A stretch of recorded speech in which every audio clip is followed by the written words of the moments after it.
In March of 1891, Boston officials finally broke the heavy locks sealing the basement morgue of St. Mercy General Hospital in the city's North End. What they found inside would ignite one of the most chilling mysteries in the city's history. There were 213 meticulously organized patient files, each bearing the same cryptic phrase, "called to glory during sacred treatment." It wasn't just the number of deaths that sent a chill down investigators' spines.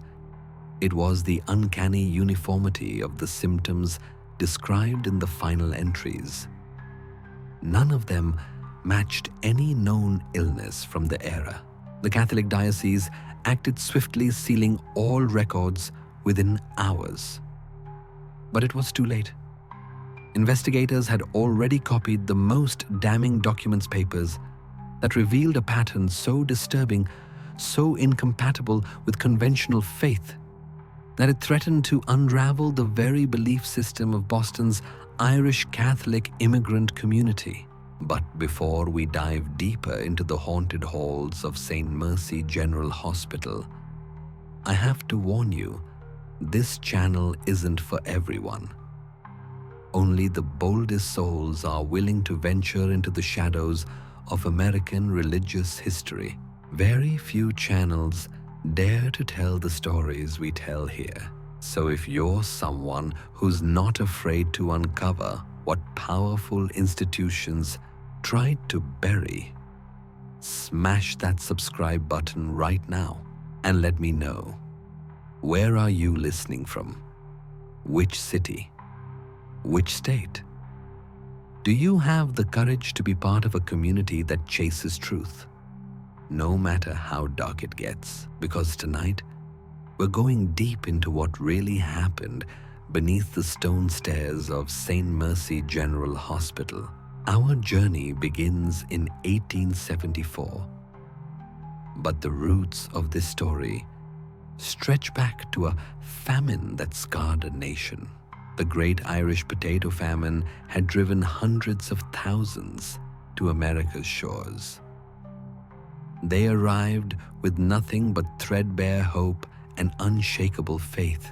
By 1874, Boston's North End was a cramped labyrinth of cobblestone alleys.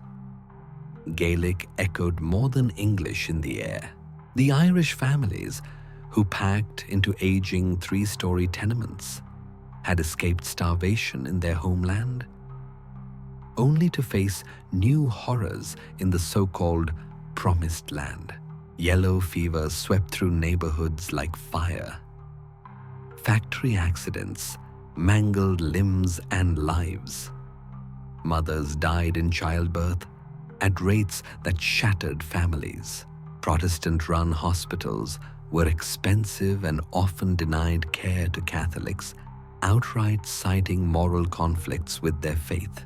And into that void stepped three unlikely figures: Dr. Charles Whitman, Sister Margaret O'Connor, and Father Robert Sullivan. In the spring of 1874, they announced the founding of St. Mercy General Hospital, a beacon of divine healing for God's forgotten children. The building was a repurposed textile warehouse on Salem Street. 3 stories tall, red brick, worn but sturdy. They spent months transforming it into what seemed like a legitimate medical institution. The ground floor featured a reception hall dominated by a massive wooden crucifix. Treatment rooms held standard equipment. A small chapel allowed patients to pray before surgeries or healing rituals. The second floor held 20 beds in shared wards. Each bed was carved with ornate religious symbols, but it was the basement that would become a place of whispered nightmares. It was here they constructed what they called the sacred treatment chambers, rooms where they claimed true miracles occurred. Dr. Whitman presented pristine credentials from the University of Edinburgh, claiming a specialization in experimental therapeutics guided by divine wisdom. He was tall, thin, with piercing blue eyes and stark white hair, always perfectly combed. His hands were spotless, his silver cross lapel pin always shining. Desperate families found comfort in his appearance alone. Sister Margaret O'Connor appeared every bit the devout nun-traditional habit rosary, always in hand. She spoke with a gentle Irish lilt and had an uncanny ability to soothe frightened patients with whispered prayers and soft touches. Father Robert Sullivan was a towering man with a booming voice that carried for blocks. His sermons on divine healing drew hundreds. His blessing ceremonies became the stuff of local legend, and as their reputation grew, so did the rumors. Word of mouth spread stories too miraculous to be doubted. Families whispered about relatives who had entered St. Mercy's doors. Word of St. Mercy's miracles spread like wildfire. Families whispered about loved ones sent there with terminal consumption, only to walk out days later, restored, radiant, reborn. There were tales of shattered bones mending overnight, of burning fevers in children vanishing after just one dose of sanctified medicine. Elderly patients, long hunched and frail, were said to rise from their beds with the vigor of their youth, and the cost nothing. Not a single coin from the poor. Dr. Whitman insisted that all sacred treatments were free for families in need, funded entirely by anonymous benefactors who, in his words, gave from the purest corners of their Christian hearts. What made the stories so compelling was their detail. These were not vague rumors. Margaret Flynn could barely hold back tears when she told anyone who'd listen how her 7-year-old son Tommy had been fading fast from pneumonia. Desperate, she brought him to St. Mercy. After 3 days in the basement chambers, Tommy was not only alive, he was running through the North End streets with more energy than ever. Patrick O'Brien swore his wife Mary had been miraculously cured of consumption after 3 other doctors had delivered the same final verdict, hopeless. These weren't minor improvements. They were complete transformations, and no one could explain them. To the Irish Catholic community, St. Mercy became something sacred in itself, a physical embodiment of divine mercy in a hostile world. Proof that God had not abandoned his people. Father McKenna of nearby St. Leonard's Church sent his own parishioners to the hospital, praising what he called Dr. Whitman's holy balance of medicine and miracle. The Boston Pilot, the city's leading Irish Catholic newspaper, printed glowing articles about the miracle hospital of the North End and its trinity of healing angels, Whitman's Sister Margaret, and Chaplain Sullivan. Even Boston's skeptical Protestant press reluctantly admitted something was happening, though they dismissed the miracles as evidence of immigrant suggestibility. They could not deny the growing crowds or the growing number of apparent recoveries. By 1876, St. Mercy General Hospital was treating close to 200 patients each month. A waiting list stretched for weeks.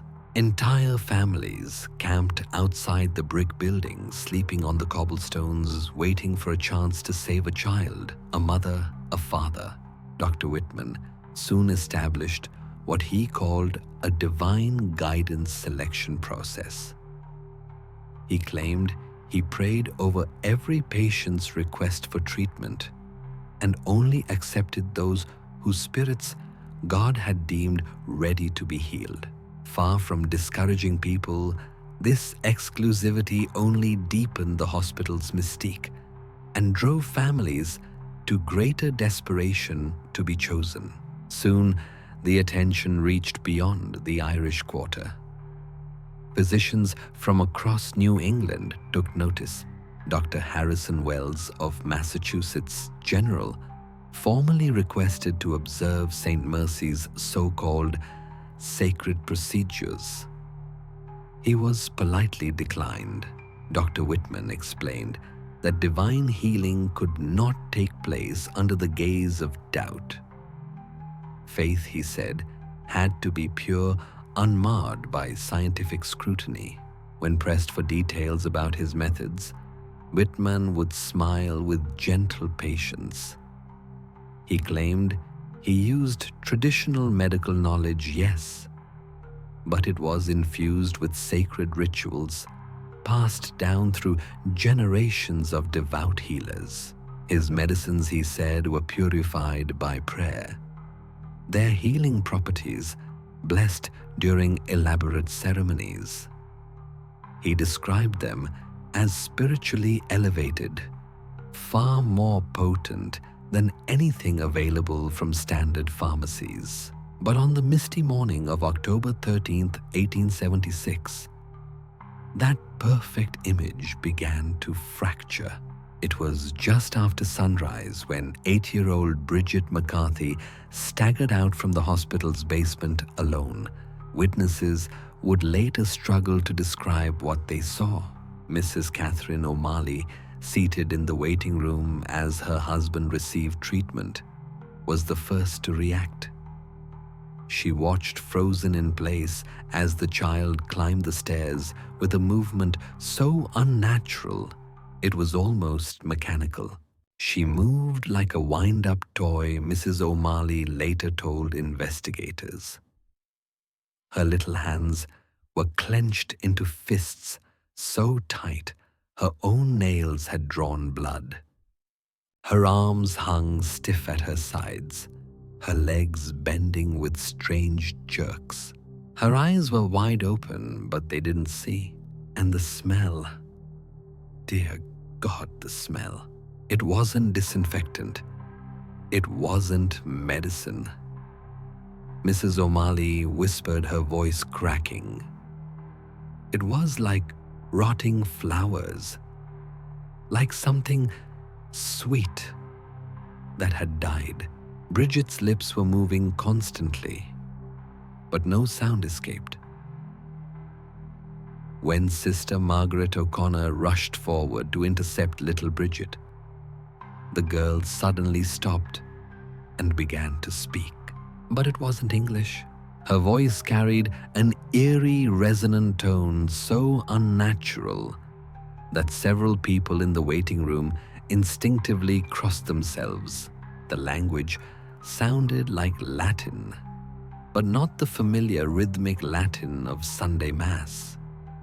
No, this was something older, harsher, guttural. The sounds didn't seem to rise from her throat, but from somewhere deeper, something ancient, speaking through a child's mouth. Within moments, Dr. Whitman appeared. His usual calm and composed demeanor was gone. In its place was something close to panic. Without a word, he swept Bridget up into his arms and carried her swiftly back toward the basement stairs. But not before Mrs. O'Malley noticed something that would haunt her dreams for the rest of her life. Bridget's fingernails, normal and healthy just 2 days earlier, were now pitch black. Not stained like ink, but darkened from within, as though scorched by something burning far beneath the skin. "She's experiencing divine visions," Dr. Whitman announced, quickly addressing the now anxious crowd in the waiting area. Sometimes, the sacred treatments opened doorways to heavenly realms, too overwhelming for young minds. He explained she simply needed rest, silence, and prayer to return safely to this world. His voice was reassuring, but his hands trembled as he spoke. Beads of sweat gathered on his forehead, despite the crisp October air. Bridget McCarthy was never seen again. The following day, her mother, Ellen McCarthy, returned to check on her daughter's progress. Sister Margaret met her at the reception desk, her eyes filled with tears, her voice trembling with sorrow. Little Bridget, she said, had been called home to God during the night.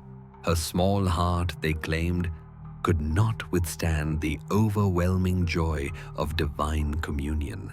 Her body, they said, had been so profoundly changed by holy light that it was no longer suitable for earthly eyes.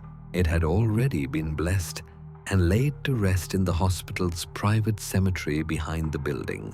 That afternoon, Ellen McCarthy's anguished cries echoed through the alleyways of the North End, but her grief was soon wrapped in words of comfort by Chaplain Sullivan. He spent hours with the devastated mother, telling her how blessed she was to have birthed a child so pure that God had chosen her early for sainthood. Bridget didn't die, he whispered. She was taken. She is now in heaven, interceding for other children who need healing, and perhaps that might have been the end. Just another tragedy in a community accustomed to grief. But then came what happened 3 days later. Mrs. O'Malley's husband, Patrick, who had been undergoing basement treatment for advanced tuberculosis, walked out of the sacred chambers completely cured. His lungs, once ravaged and wheezing, now full and clear. His transformation was so complete, so undeniable, that it eclipsed any doubts about Bridget McCarthy's final moments. Patrick O'Malley lived another 37 years, eventually passing in his sleep at age 79 with lungs as strong as ever. News of Patrick's miraculous recovery spread like wildfire. By the end of October, St. Mercy General Hospital had more applicants than it could handle. Even Ellen McCarthy, though still broken, began to believe her daughter's death had meaning. Maybe Bridget's soul helped save Mr. O'Malley, she told neighbors through her tears. Maybe her sacrifice wasn't for nothing. But not everyone could forget. Mrs. O'Malley, burdened by what she had witnessed that terrible morning, began to watch the hospital more closely. She paid attention to which patients went down to the basement and which ones came back. And slowly she saw a disturbing pattern emerge. Patients who entered the sacred treatment chambers always ended up in one of two fates. Either they returned completely healed, or they never returned at all. There were no partial recoveries, no slow improvements, no signs of struggle, just miracle or mystery. Yet the community's faith in Saint Mercy remained steadfast. Why? Because the success stories walked the streets every day, living proof of divine power. The deaths, they were explained away as God's will. Losses framed as spiritual promotions. The purest souls called home early to serve higher purposes. And so Dr. Whitman's reputation grew. Patients came from New York, from Philadelphia, even farther. By the winter of 1878, St. Mercy General Hospital was no longer simply a place of healing. It had become something more. It was now the spiritual heart of Boston's Irish Catholic community. By 1878, Sunday services at St. Mercy General had become a spectacle of both faith and fear. Led by the thunderous voice of Chaplain Sullivan, the chapel overflowed with more than 400 congregants each week. Families packed into every pew, filled the aisles, even spilled into the treatment rooms, hoping for a glimpse of healing or a chance at a miracle. His sermons rarely focused on comfort. Instead, they leaned into themes of suffering, sacrifice, and divine testing. He spoke of trials as holy burdens and death as a sacred passage, not a tragedy, but an elevation. These homilies prepared families for the possibility that their loved ones, once chosen for basement treatment, might not return. But instead of despairing, many came to believe that to be called was an honor. During this same period, Dr. Whitman's methods began shifting. Treatments in the basement grew more ritualized, less medical, more sacred. Patients chosen for the advanced sacred treatment underwent 3 full days of ceremonial preparation. Sister Margaret O'Connor personally led these rituals. She guided patients through rounds of intensive prayer, fasting, and what she called spiritual purification. Part of that purification involved consuming special teas, brewed from herbs she claimed had been blessed by bishops in Rome. Families were told these steps were essential. Divine healing, they were warned, would not occur unless the patient's soul was fully cleansed. Any impurity, any doubt might block the miracle altogether. With success stories piling up and no official scrutiny, donations began pouring in. Wealthy Catholic families from across New England saw St. Mercy not only as a holy institution, but as a beacon of cultural pride. The Fitzgeralds of Providence donated $5,000 in 1879 after their daughter's tuberculosis vanished following a week of basement treatments. The O'Briens of Hartford contributed $3,000 after their teenage son, paralyzed in a fall, was reportedly able to walk again just 1 day after treatment. These large sums allowed Dr. Whitman to expand the basement chambers significantly. He added new rooms he referred to as advanced sacred treatment units, equipped with strange apparatuses he claimed had been designed through divine revelation blueprints whispered to him during prayer and meditation. But not everyone was convinced. Dr. Samuel Richardson of Boston City Hospital had grown quietly suspicious. Over months, he began cataloging every death certificate issued by St. Mercy General, and what he found troubled him deeply. The official causes of death often didn't match the symptoms families reported. Patients admitted with consumption were recorded as having died of sudden heart failure. Children brought in for broken limbs were said to have perished from brain fever. Nothing lined up. Stranger still, the time of death was always recorded between 2 church and 4 a.m. regardless of when family members believed their loved ones had actually passed.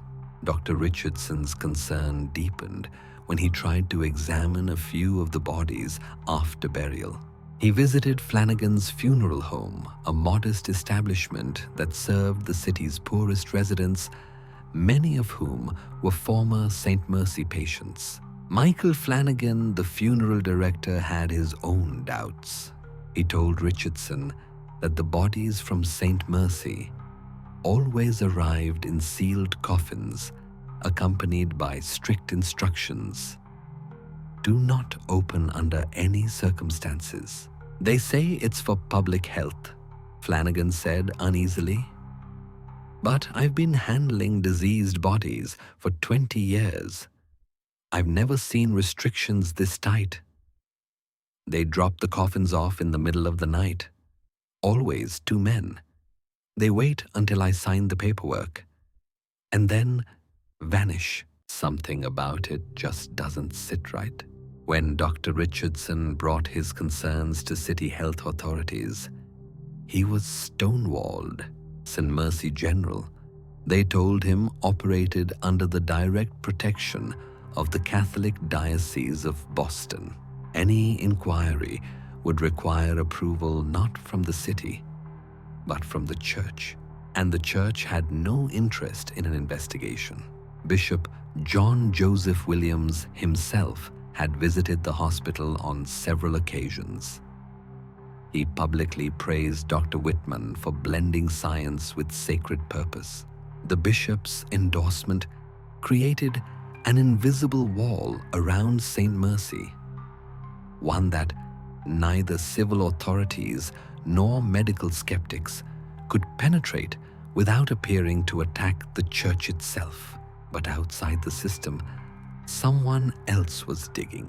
Mrs. Catherine O'Malley, still haunted by the memory of Bridget McCarthy's final moments, had started a quiet investigation of her own. She began visiting families who had lost loved ones at St. Mercy, offering condolences, sharing tea, and gently asking questions. What she uncovered chilled her to the core. There was a pattern, one so precise it couldn't be coincidence. Every family described the same final symptoms: violent seizures that lasted exactly 13 minutes, fingernails that turned jet black, and a sickly sweet rotting smell that clung to their clothing for weeks.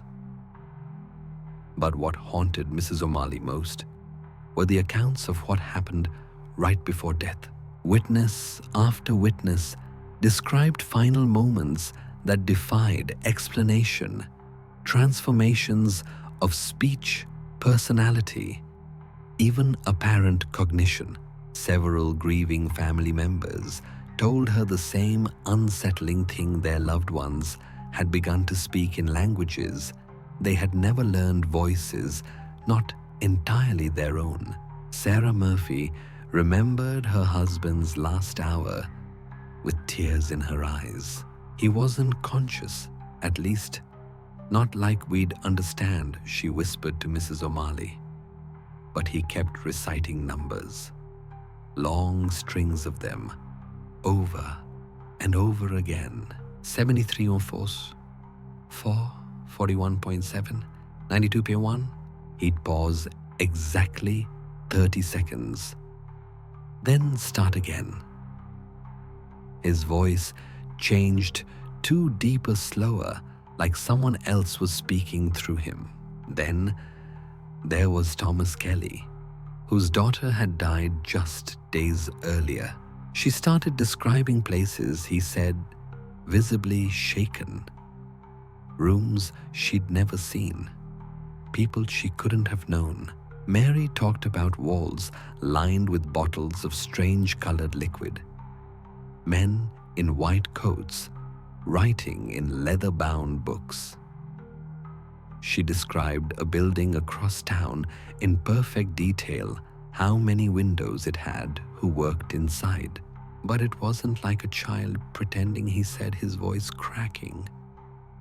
It was like she was seeing it live, like she was there somehow. And perhaps the most chilling story came from Elizabeth Connolly, whose husband Sean died unexpectedly during treatment for a broken leg. Sean wasn't educated, she said, couldn't even spell his name right. But in those last hours, he was speaking Latin. Not church Latin. Something else. Something older. She said even Father McKenna, who came to deliver last rites, couldn't recognize much of what Sean said. The priest told her it sounded like ancient medical terminology words he hadn't heard since seminary, and only in advanced theology texts. But that wasn't the worst of it. What frightened me, Elizabeth confessed, was how different he became. He wasn't my husband anymore. He started asking me strange questions about our finances, our family, who might come looking for him if he disappeared. These weren't ramblings. They were calculated, like someone was collecting information. And then she said, he looked her straight in the eyes that no longer felt like his, and whispered, information has value, Elizabeth. Everything has value if you know the right buyers. Mrs. O'Malley didn't know what to make of it. But the more stories she gathered, the harder it became to deny something was wrong. Then came the case of young Timothy O'Brien, just 12 years old, brought to St. Mercy with severe pneumonia. His mother, Margaret, described symptoms that made no sense to any doctor. Timothy started speaking in some foreign language, German maybe, or Dutch, she said. But he also began drawing, not scribbles, diagrams, precise sketches of machines, chemical devices, things no child should even know exist. When I asked him where he learned to draw them, he just said, they were already in my head, waiting. But the most disturbing part wasn't what he said. It was what he knew. Timothy predicted things, not vague guesses, but exact events. He told me when the church bells would ring each day, when it would rain, which neighbor was about to knock on our door before they arrived. Then, on his final morning, he turned to his mother and said calmly, I will die today. At 3:47 p.m., they will come for me in a wooden box tonight. And that's exactly what happened. To the minute. For Mrs. O'Malley, this should have been the final proof of something deeply sinister lurking within St. Mercy's sacred walls. But just when her suspicions threatened to overwhelm her, she would be reminded of the miracles, like her husband Patrick, still thriving years later, stronger than ever. His lung capacity greater than men half his age. Or Michael Sullivan, who had survived a catastrophic fall at a construction site, an injury doctors said would leave him paralyzed. And yet, Michael now worked 14-hour shifts without fatigue, without pain. A walking miracle. It was this impossible duality that made St. Mercy so difficult to confront. Because for every death wrapped in mystery, there was a cure too complete to ignore.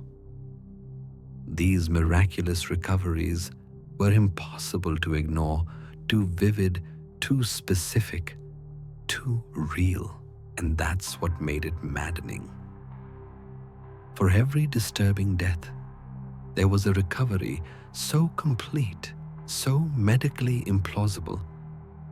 It preserved the community's faith like a fortress, even as whispers of something wrong began to circulate.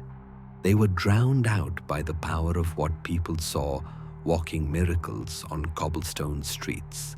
Then came the winter of 1880, and with it a storm Boston would never forget. A brutal blizzard buried the city beneath 4 feet of snow for nearly 2 full weeks. Streets vanished.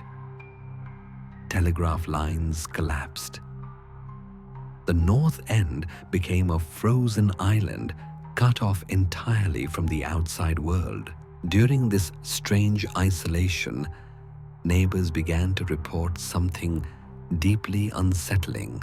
At night, colored lights flickered behind the basement windows of St. Mercy General Hospital. These weren't gas lamps or lanterns, too erratic, too vivid. They pulsed in eerie shades of green, blue, and deep violet colors that seemed to move, almost dance, against the snow-covered walls. And they appeared every night without fail throughout the storm. When the skies finally cleared and life returned to normal, the hospital issued a formal announcement. 17 patients, all receiving basement treatment during the storm, had ascended to heavenly glory during what they now called the sacred blizzard. But the questions remained buried like the streets had been. Then, in the spring of 1881, an unexpected visitor arrived at St. Mercy's doors, one who would change everything. Father Joseph Benedetti, emissary of the Vatican's Congregation for the Causes of Saints.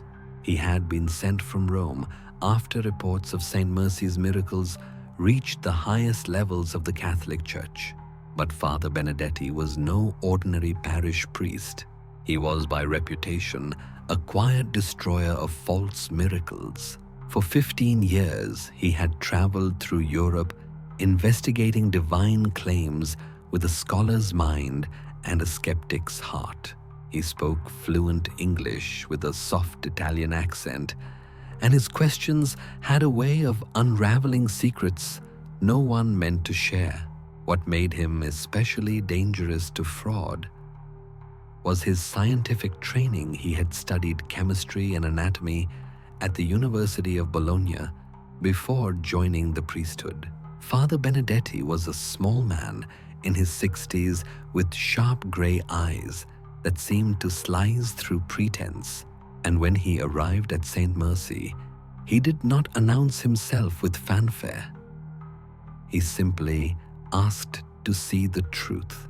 Dr. Whitman greeted him with performative warmth, offering full access to record staff and facilities.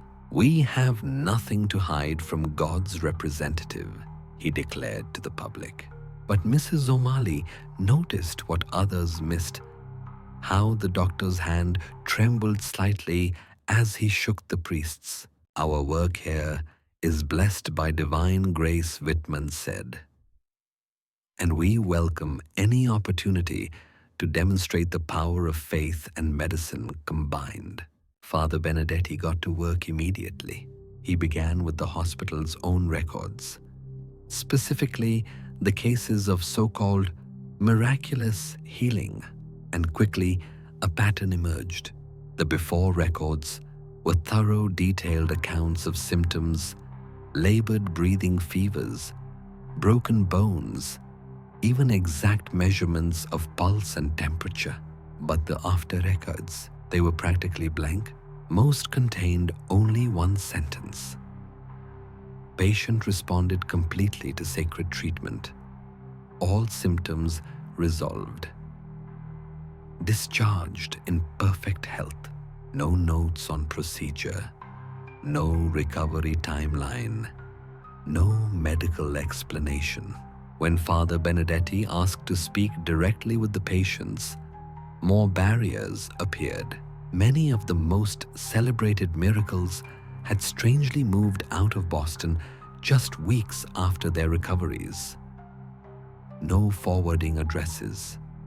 No new parish records. Others were said to have died suddenly and of unrelated causes, despite having been declared in perfect health. Of those he could locate, several displayed the same peculiar symptom: memory loss.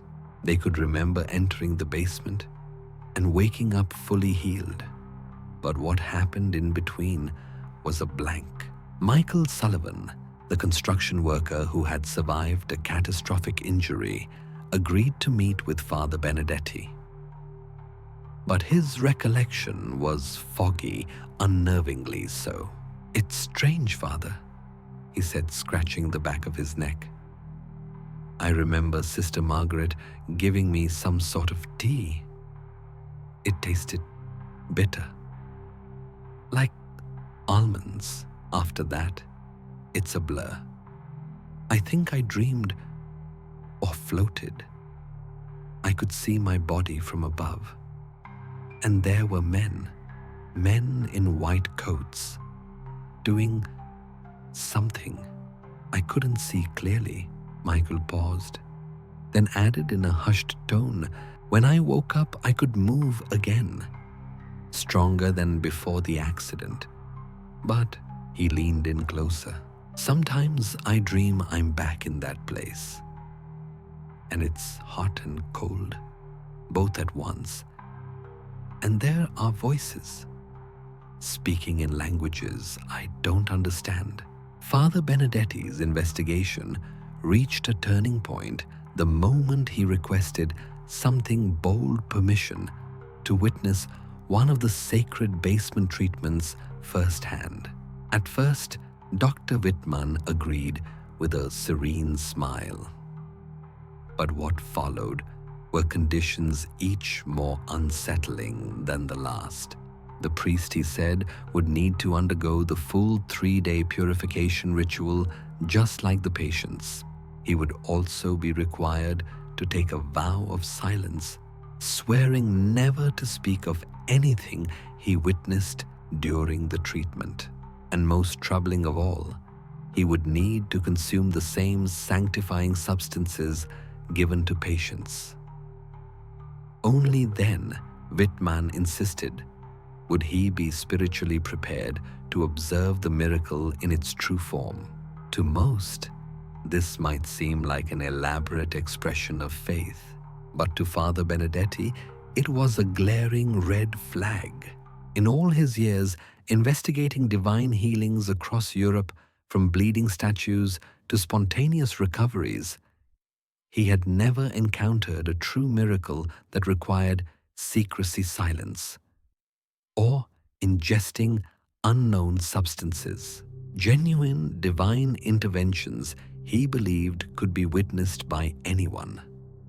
No chemicals, no rituals, no conditions. What Whitman proposed felt less like spiritual discipline and more like controlled illusion, a psychological or pharmacological manipulation that couldn't withstand scrutiny. So instead of agreeing, Father Benedetti changed tactics. He went underground, figuratively first, literally later. He enlisted Mrs. Catherine O'Malley, whose careful documentation had already impressed him with its detail and persistence. Together, they launched a covert investigation, one that would unearth far more than either expected. They began by mapping out the hospital's layout, comparing the building's footprint with blueprints filed with the city, and what could be physically measured from the outside. It didn't add up. There were spaces, entire rooms, that didn't exist on paper and couldn't be accessed from within. Then they started tracking movements, staff routines, unusual visitors, deliveries. And it was those deliveries that raised the first true alarm. 3 nights a week between 1:00 and 4:00 a.m., wagons arrived at the hospital's rear entrance, each bearing crates and containers with no identification except for strange symbols. Symbols that Father Benedetti recognized from his studies in medieval alchemy, sigils associated not with healing, but with transmutation, containment, and forbidden knowledge. The crates included glass containers of liquid, some clear, others glowing deep violet, and metal instruments that looked nothing like surgical tools. They resembled scientific equipment or worse, ritual apparatus. And then there were the visitors, men in expensive coats, well-groomed, silent, never seen entering the treatment wings. They arrived after dark, stayed only briefly, and always carried leather satchels they clutched like lifelines. Most met with Whitman privately in his office. All left the same way they came, unnoticed by the patients, unacknowledged by staff. It became clear to Mrs. O'Malley that the basement was much larger than anyone believed. By pacing the external walls and comparing them with the known interior, she concluded there were at least 3 rooms entirely unaccounted for, chambers not accessible through the main staircase or visible to ordinary visitors. Instead, these hidden areas were accessed by a separate entrance, a narrow door that opened onto the alley behind the building, concealed from public view. A door through which anything or anyone could enter or exit unseen. But the true breakthrough came in the fall of 1881, thanks to someone entirely unexpected. After a Sunday Mass at St. Leonard's Church, a young Irish woman named Molly Flanagan approached Father Benedetti in a state of nervous desperation. A seamstress by trade, she worked at a small tailoring shop that faced the back alley behind the hospital. And she had seen too much. "I didn't know who to tell," she whispered, glancing around the pews. "People would think I'm mad. But Father, something's wrong in that place." Molly explained that her shop stayed open late into the night, and from her window, she had a direct view of St. Mercy's rear entrance, and what she described chilled the priest to the bone. 3 nights ago, she said, I saw 4 men carry something out of the basement. It was wrapped in canvas. I thought it was a body. But then it moved, twitching and jerking, like it was being shocked or fighting something we couldn't see. She paused, then added, "It wasn't alive like a person, and it wasn't dead either." That wasn't the only thing she'd seen. I've watched them burn things in barrels, always after midnight. The smoke's green and thick, and it smells so foul, I have to close every window in the shop, even in the middle of summer. And Father? She looked him straight in the eye, her voice shaking. I've heard screaming, not the kind of screaming you hear from pain, but something else. Something that doesn't sound entirely human. Father Benedetti didn't flinch. He simply nodded. He'd heard similar descriptions before from war zones, from exorcisms, from the archives in Rome. He now knew with certainty whatever was happening beneath St. Mercy General Hospital, it was not simply a matter of fraudulent miracles or medical charades. It was something far darker. But he also knew one thing more.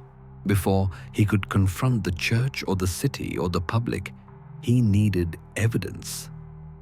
Concrete, unshakable. The kind that no bishop could ignore and no institution could bury.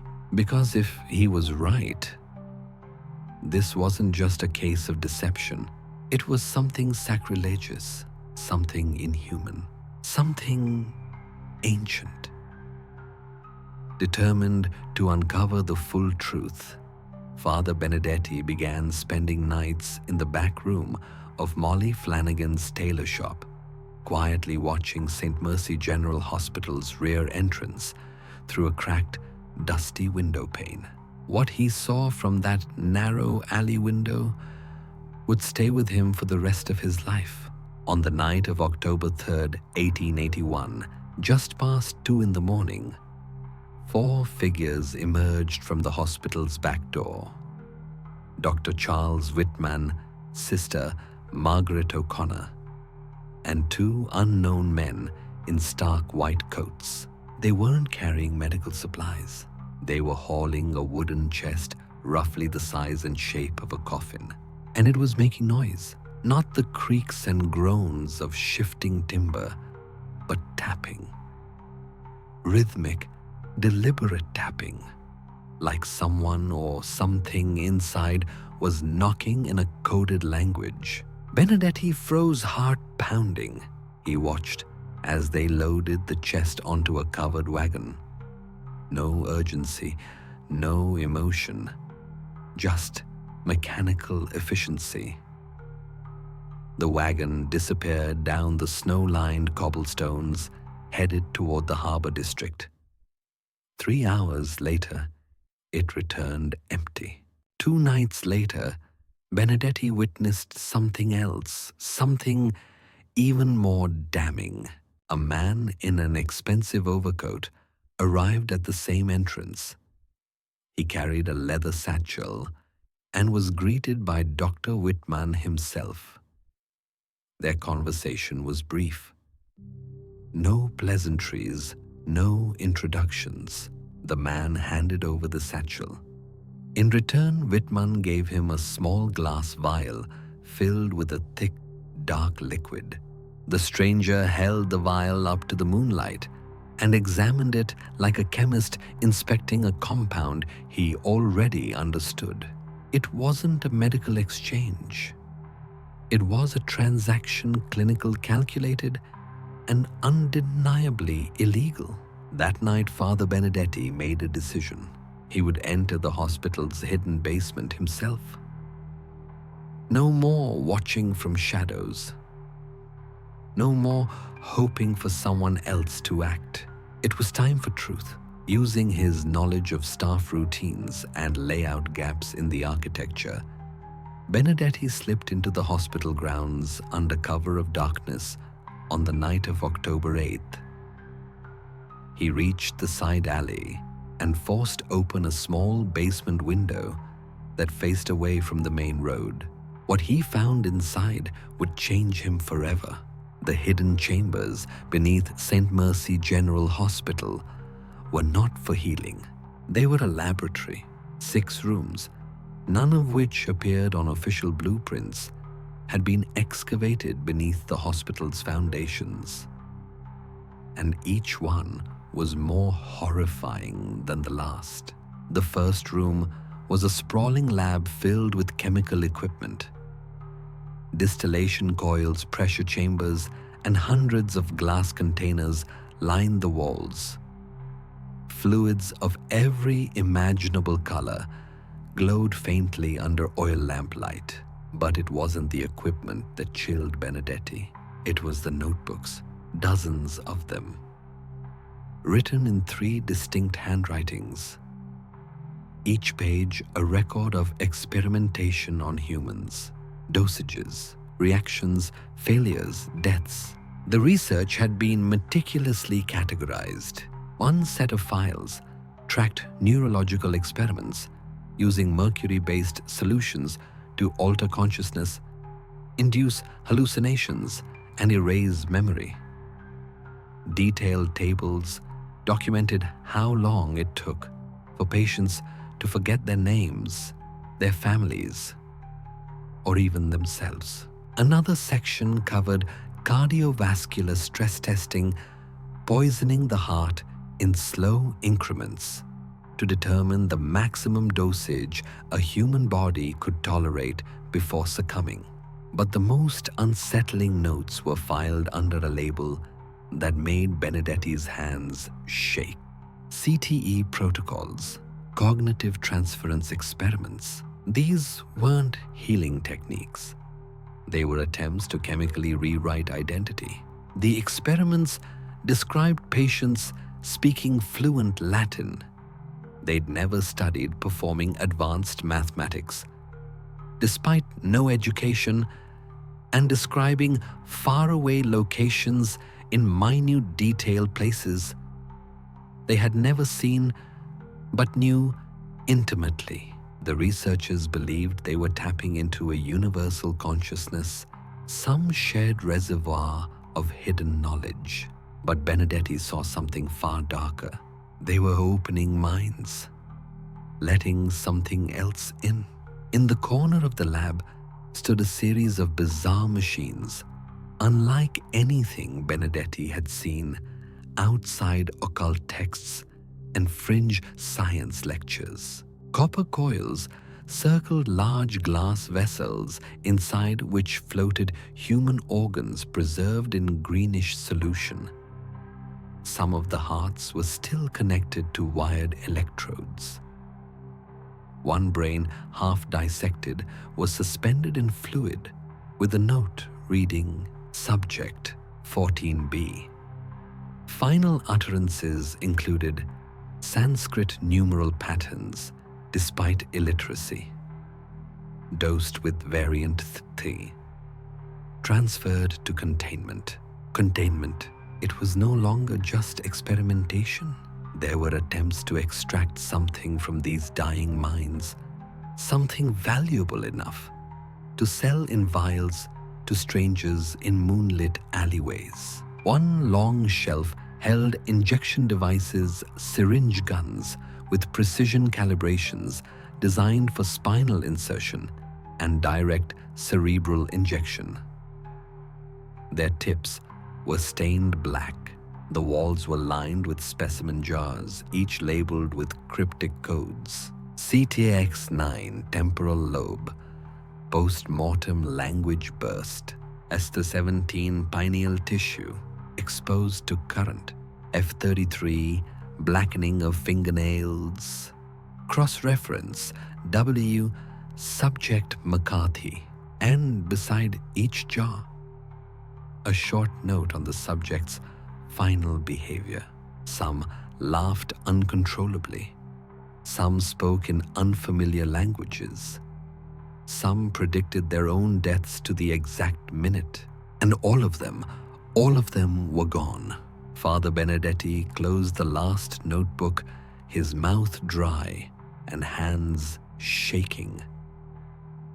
He'd come looking for answers. What he had found was something else entirely. This wasn't just a violation of medical ethics or human dignity.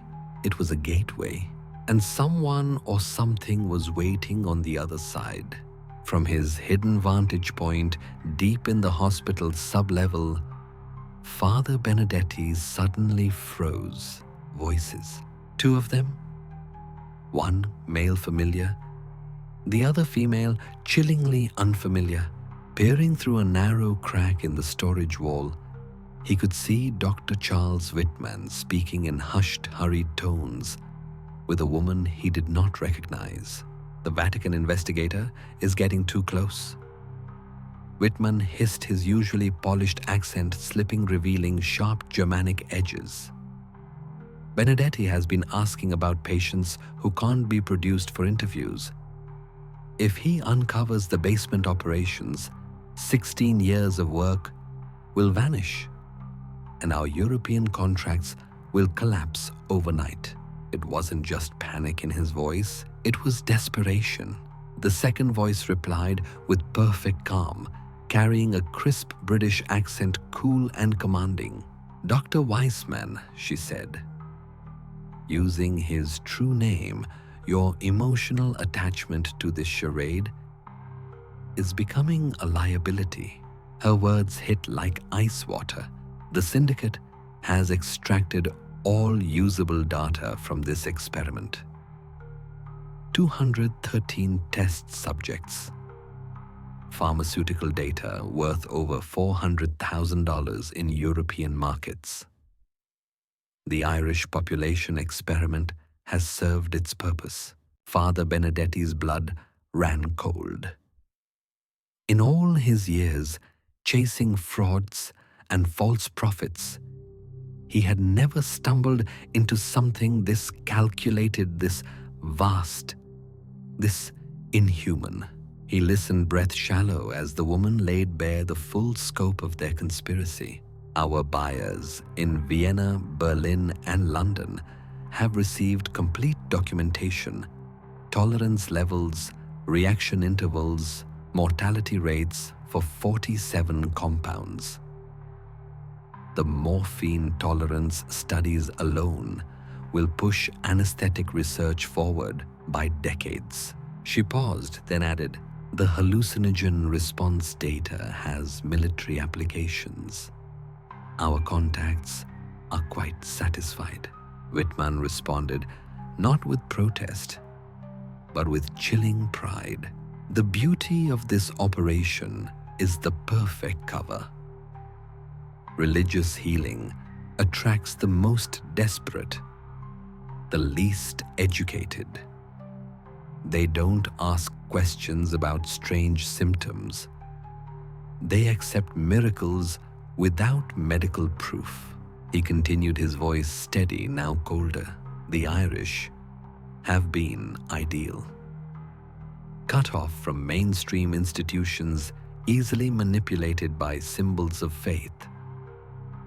And when they die, no one investigates. No one demands answers. The survivors think they've been touched by heaven, and their testimonies," the woman added, "bring in even more subjects. They silence doubt. We've created a self-sustaining system of exploitation disguised as divine mercy. It wasn't a hospital. It was a slaughterhouse for human data. A cathedral built on the bones of the faithful." Benedetti's stomach turned as he realized every miracle had been a side effect. Every sermon a scripted distraction, and every holy rite a ritual of manipulation. Then the conversation turned to him. "What about Benedetti?" Whitman asked, now clearly rattled. "If he reports to Rome, the church will investigate. Civil authorities will follow. We'll be exposed and prosecuted for murder." The woman didn't hesitate. "Benedetti will not finish his report." A pause. "Tomorrow night, he will volunteer for the same sacred treatment that has claimed so many others. He will die in a controlled reaction to our compounds. His death will be recorded as a divine calling during prayer. Just another martyr to enhance St. Mercy's reputation for spiritual transcendence." Whitman was silent. Then nervously, "And how do you propose we get him into treatment?" The woman's voice was colder than anything Benedetti had ever heard. "Sister Margaret has already begun introducing mild psychoactive compounds into the communion wine at St. Leonard's Church. We'll open a spiritual doorway in his mind. Confusion will follow. Guilt, and then submission. When he begs for sacred healing, we'll be ready." Benedetti's mouth went dry. They were going to drug him, strip his mind, rewrite his thoughts, and destroy him under the guise of faith, and then erase him. Just another miracle gone wrong. Just another glorious ascension. As the footsteps faded and the secret meeting ended, Father Benedetti remained frozen in the darkness, heart pounding in his chest like a funeral drum. He knew now what St. Mercy truly was, a temple of false gods, and he only had one night left to stop them. "Benedetti has been consuming trace amounts of our experimental formulations for 3 weeks, the British woman said calmly, her tone as casual as if she were discussing a recipe. "He has no idea. By tomorrow, his judgment will be sufficiently impaired to convince him to submit voluntarily for spiritual purification. Once he's in the basement chambers," she continued, "he'll receive the same lethal compounds that silenced the others who grew too curious. And with that, he'll become our 214th subject." From his position in the shadows, Father Benedetti's pulse thundered in his ears. He had less than 12 hours, maybe less, before he would be manipulated into his own execution disguised as a holy sacrament. There was no time for hesitation, no time for doubt. He turned to escape, but in his haste, his foot struck a metal container. The sharp metallic clang rang through the basement like a warning bell. The voices upstairs stopped immediately. For several seconds, the only sound was the low hum of electrical equipment and the hammering of his own heartbeat. Then came Dr. Whitman's voice, floating down the stairwell, eerily calm. "Father Benedetti, there's no need to hide. We know you're down there, and we know exactly what you've uncovered." A pause. "Why don't you come upstairs? And we'll discuss this like civilized men." Panic surged through Benedetti. He could already hear footsteps descending the stairs, careful and deliberate. They weren't coming to talk. They were coming to eliminate him.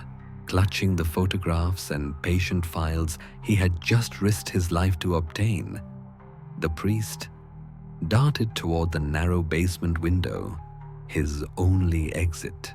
Behind him, Whitman's voice changed, dropping the mask completely. "You have interfered with 16 years of revolutionary research, priest," he shouted. "The data we've gathered will reshape medicine for generations. You want to throw it all away over morality. You can't stop progress." As Father Benedetti squeezed through the narrow frame, scraping his arms on rusted iron, he heard something that stopped his breath. The distinct sound of a rifle bolt sliding into place. They weren't just chasing him, they were hunting him.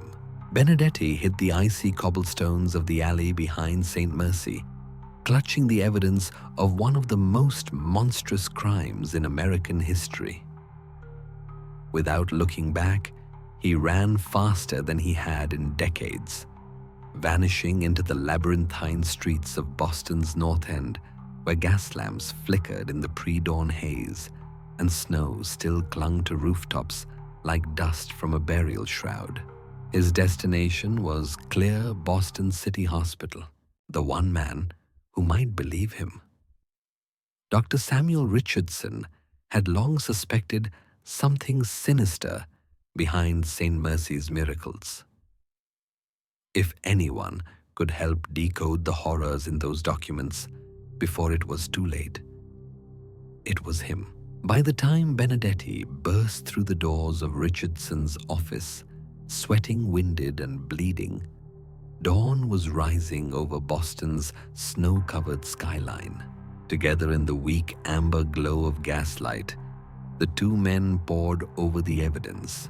"These aren't isolated cases," Dr. Richardson whispered, eyes wide with disbelief.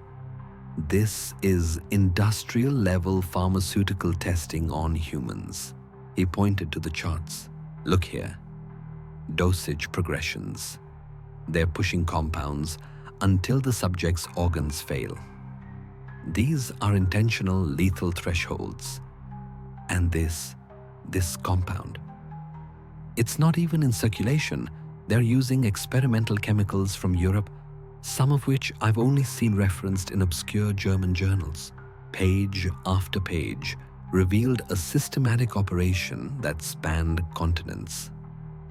Sister facilities had already operated in Vienna, Berlin, and London, each targeting a different marginalized group. In Boston, it had been the Irish desperate devout and easily dismissed when they died. Their isolation made them ideal, Richardson said grimly.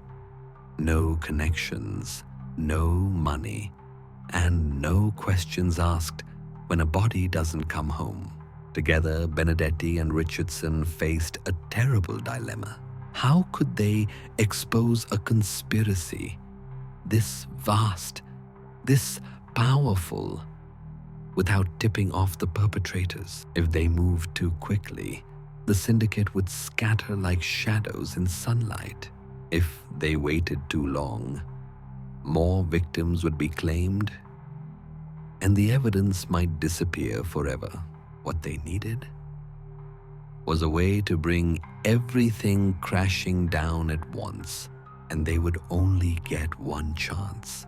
A direct report to the authorities might have given Dr. Whitman and his accomplices just enough time to burn the evidence and vanish across the Atlantic.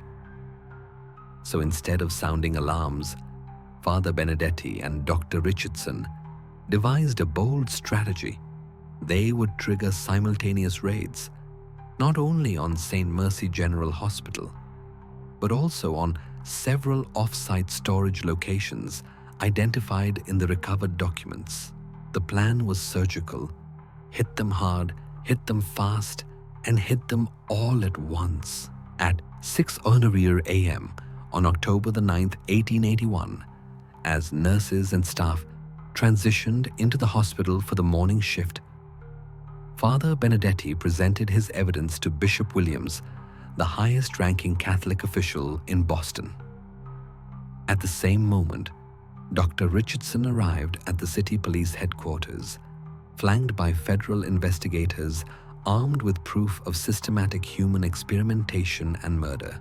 The timing was no accident.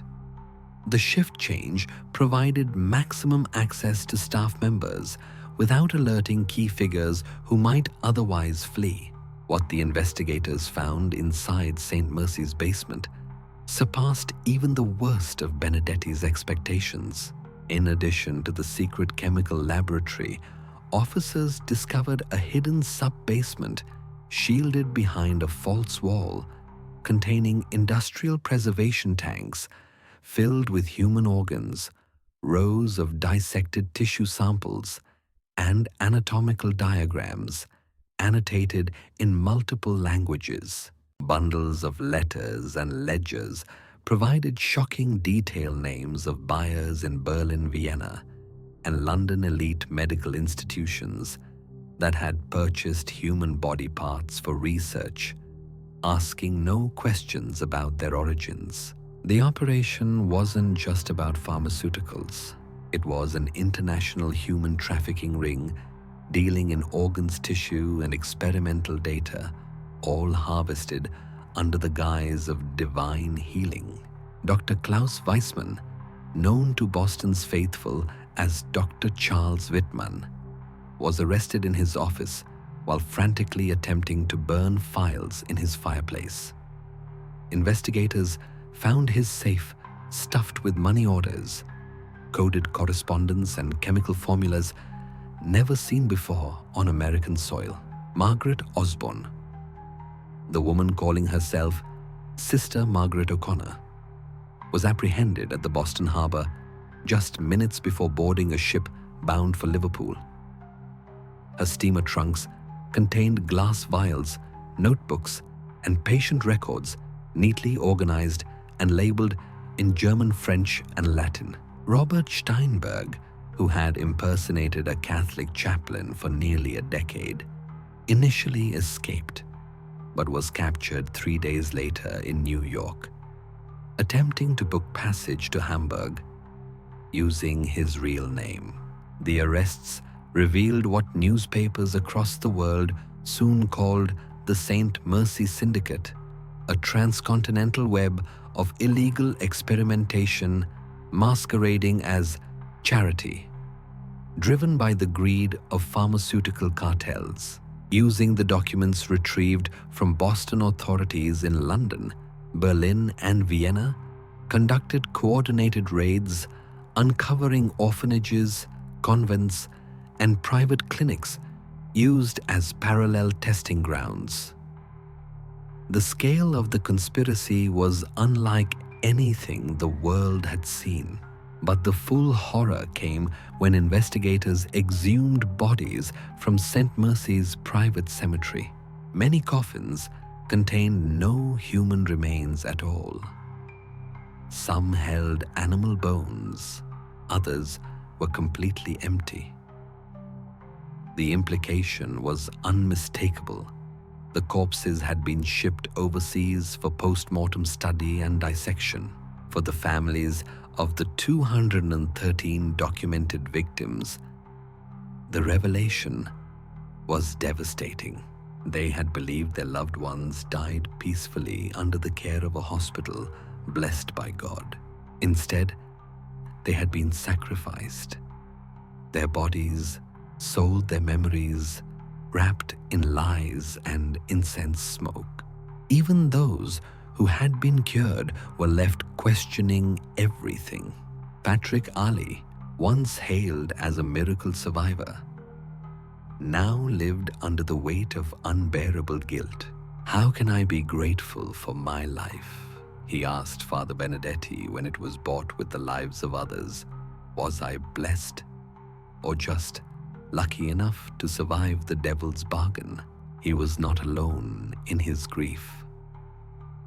Other survivors struggled with the same torment, living reminders of a healing that had come at too high a price.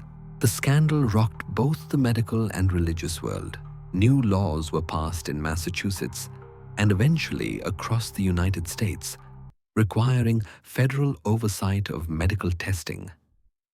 Hospitals claiming religious affiliation were now subject to external audits, and institutions that once operated in complete secrecy found themselves under a microscope. The Catholic Church, reeling from its unintentional complicity, established new protocols for vetting priests and lay professionals involved in medical ministry. The Vatican formally excommunicated those involved and issued a rare public apology for failing to act sooner on Father Benedetti's warnings. But for many, the damage could never be undone. What began as whispers of miracles in Boston's North End ended as one of the most monstrous betrayals in modern history, a calculated exploitation of faith, poverty, and desperation, dressed in the robes of divine mercy.